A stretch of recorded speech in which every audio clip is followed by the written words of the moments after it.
முதலாம் ஆண்டு நினைவு தினம் இன்றைக்கு. விஜயகாந்த் அவர்கள் இல்லாத இந்த ஒரு ஆண்டு எப்படி இருந்தது? கேப்டனுடைய நினைவு ஆண்டுன்னு சொல்றதை விட ஒவ்வொரு நொடி பொழுதும் எங்க மனசுல நினைச்சு இருக்கிற ஒரு தலைவர். லட்சக்கணக்கான இதயத்துல விட்டு வாழ்ந்துட்டாருங்க. அவர் நாம வாழ்க, அவருடைய எண்ணம் நிறைவேறணும். அவருடைய நினைவு நல்ல தலைவர் என்ன நினைச்சாரோ அதை இந்த தமிழக மக்கள் நிறைவேற்றணும். அதுதான் இன்னைக்கு கேப்டன் அவர்களுடைய முதலாம் ஆண்டு எப்படி பாக்குறீங்க? கேப்டன் இல்லாத இந்த ஒரு ஆண்டு எங்களால மறக்க முடியல சார். நீங்க வந்தாவே அவர் ஞாபகம் தான் சார் வருது. எப்போ வந்தாலும் சாப்பிட்டேன்னு கேட்பாரு சார். எங்களை மட்டும் குறிப்பிட்டு மாற்றுத்திறனாளிக்கு மட்டும் தனியா ஒரு அரசியல்ல ஒரு அங்கீகாரத்தை கொடுத்தது எங்க புரட்சி கலைஞர் கேப்டன் மட்டும்தான் சார். எந்த 40 ஆண்டு காலம் ஆட்சி செய்த கட்சியிலும் சரி, ஆண்ட கட்சியிலும் சரி, இருக்கிற கட்சியிலும் சரி, மாற்றுத்திறனாளிக்குன்னு ஒரு அணி எந்த கட்சியிலுமே கிடையாது.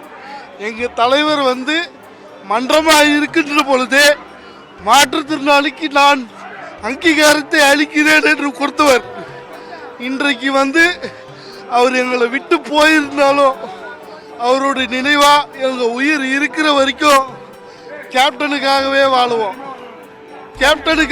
வாழ்வோம். அவருக்கு பின்னாடி எங்களுடைய அந்நியார் வழியில் நாம் பின்பற்றுவோம்.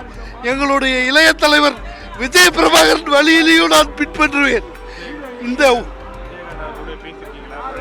அவர் கூட பேசியிருக்கேன். அவர் கையால நான் சாப்பாடு அவரே எனக்கு கையால ஊட்டி விட்டுருக்காரு.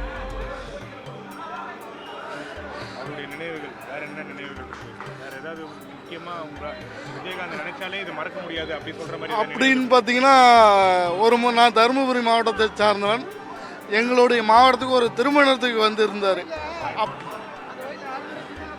அப்போ என்னை பார்த்துட்டு உனக்கு என்ன வேணும் கேளு, நான் செஞ்சு தரேன்னு சொன்னார்.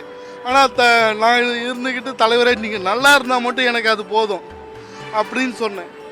2 முறை என்னை பார்த்தாரு. அப்பயும் உனக்கு என்ன வேணும்னு கேளு, நான் பண்ணி தரேன்னாரு. அப்பயும் நீங்கள் நல்லா இருந்தால் மட்டும் போதும்னு சொன்னேன். அவருக்கு அடுத்தபடியாக எங்களுடைய அந்நியார் அவர்கள் எங்களை மதித்து இன்றைக்கும் எங்களுக்கு ஒரு மாற்றுத்திறனாளிகளுக்கென்ற ஒரு முக்கியத்துவத்தை இன்றும் கொடுத்து கொண்டு தான் இருக்கிறாங்க.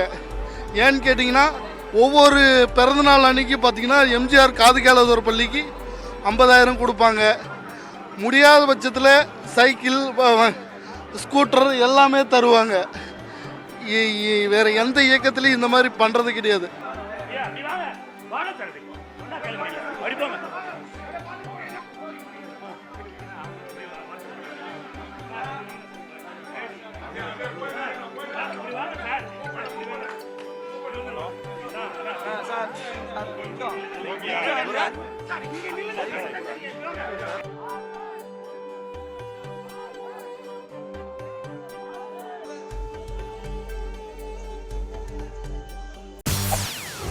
செய்திகளை உடனுக்குடன் தெரிந்து கொள்ள உடனே சப்ஸ்கிரைப் பண்ணுங்க.